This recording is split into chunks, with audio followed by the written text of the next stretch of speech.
So you were pretty disciplined for a 9-year-old to be able Yes. to handle your studies and run a business. And let's flat out call it a business because that's what you were doing. But I didn't know it was like a business. Because for me, it was like a hobby.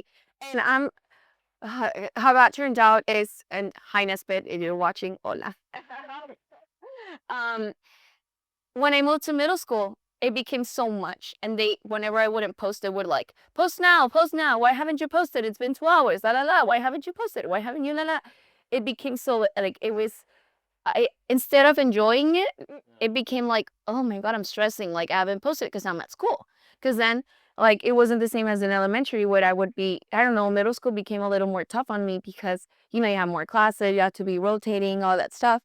So I was like, what am I gonna do? I don't have time for this anymore. I began hanging out more with my friends. We go to the mall. I want to be with them, la la la. So I was like, I think I'm gonna give it away. So I reached out to another friend who's from like the editing community, which is Nesfit, and I gave it to him. I gave him the whole account. You could have sold it to them, right? Exactly. So Nesfit, you could have told me I could have sold it to you.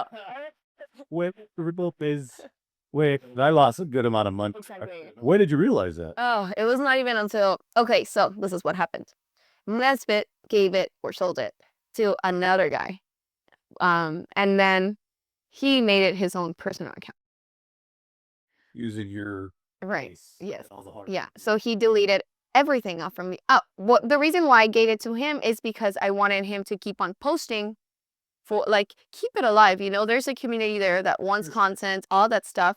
And So, what was so big about it? Do you think it was because of the time that you did it? I mean, at that time, because you were 9. I don't want to do the math, but what year was that more or less? I mean, like 2010, so was this a time when people were 9, just getting into 2009. editing videos, and you think maybe that's why it was so popular? Like, why?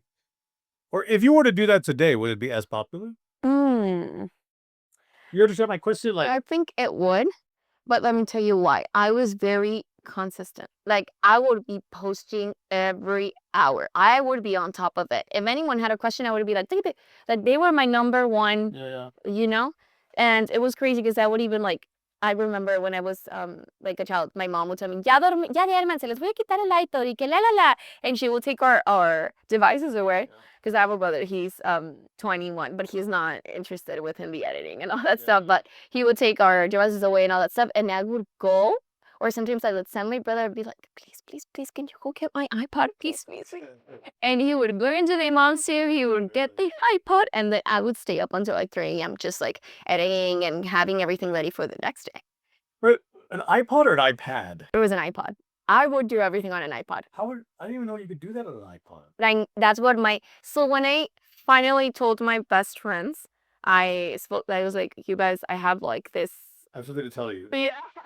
They were like, you do everything off from that iPod? That's crazy. Because it was like a little screen. Like it was the, yeah.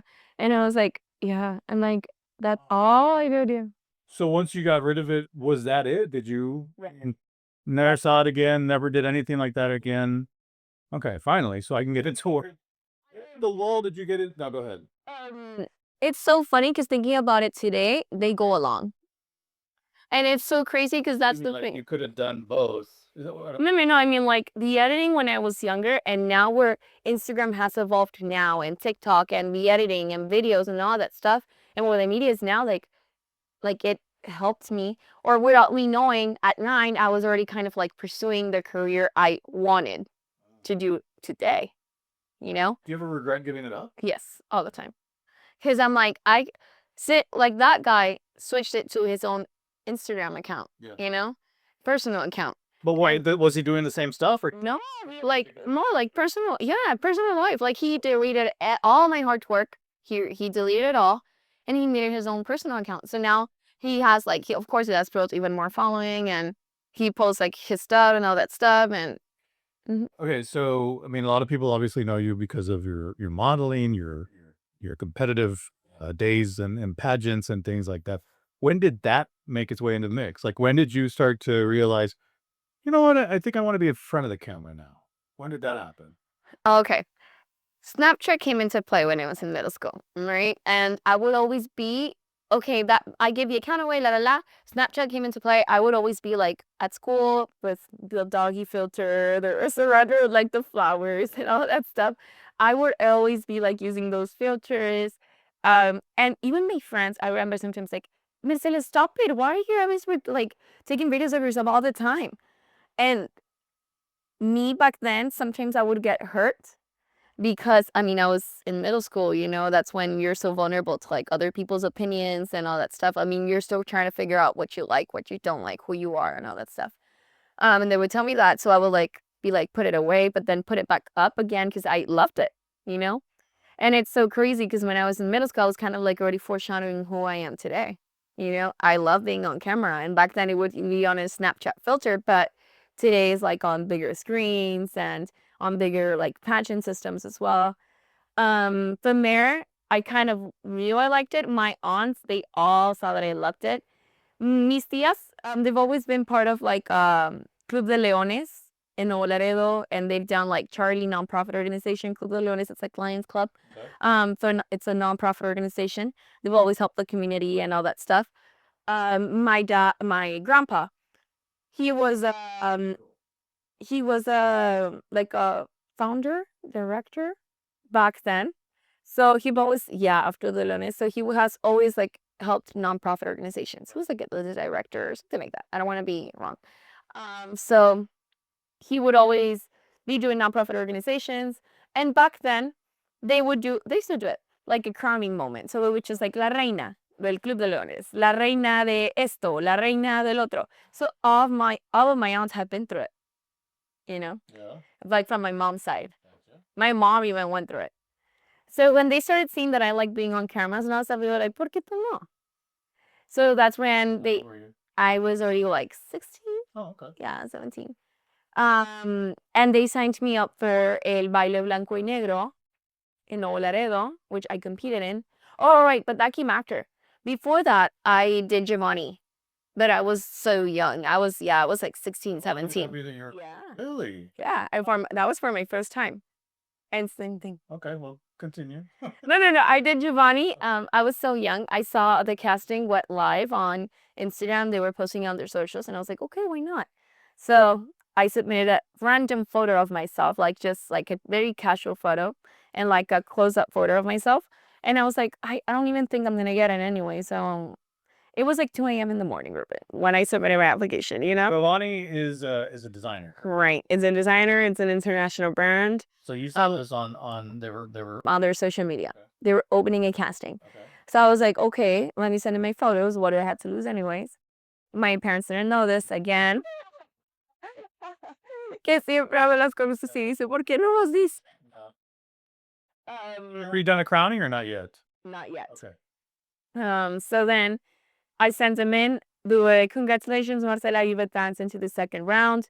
And I was like, okay, what's the second round? I needed to send in more information. I needed to choose like a time where they could meet me through Zoom. Yeah. They wanted to interview me and all that stuff. And I was like, oh, shoot, I gotta tell my parents now. I'm gonna have a meeting. That talk with them about telling them everything. Yeah. Okay. So then I met with them. They asked me for like, okay, model, all that stuff. They met me and they were like, you're so bubbly, like your personality. And I advanced into round 3. And there they told me, we'll see you in Atlanta soon. No, we'll see you soon. That's what they told me. Yeah. And I was like, what do you... I kind of like never imagined that we'll see you soon was like, we'll see you soon, It was kind of like an up in the air, like, see you soon. Oh, exactly. Okay. But that actually meant like, we'll see you soon, Yeah. So it's like 3 weeks went by and I received the email again. Congratulations, you've been chosen as a semi-finalist. You'll be going to Atlanta. Everything will be paid for. You're going to be modeling for us. Only 25 girls were chosen out of the whole country. And I was one of them at 17. I was like... Did you have any experience modeling? Not really. I had done fashion shows, but here in Laredo, like nothing big, like out of Laredo. And I had done photo shoots and all those kind of events. I mean, I've always liked like the singing. Back then when I was younger, my parents would throw me like a birthday party every year. And I would always ask the one that will be hosting, like the party, ¿cómo se llama? La animadora de la fiesta. Sí, DMC, ajá. De que yo quiero cantar, yo quiero cantar. So I would always make everyone like look at me and just like pay attention to me while I sing Rebelde. I'm realizing that everything came together pretty quick, Marcela, because you're talking about you're already 17 at this point, and there's still a lot of things that you've accomplished since then. By the way, we're talking to Marcela Delgado on Made in Laredo. She's our first guest. Made in Laredo is a production of the Computer Shop Laredo, and we're happy to have Marcela. We're talking about her career, which has been a rather short one, but a really successful one already.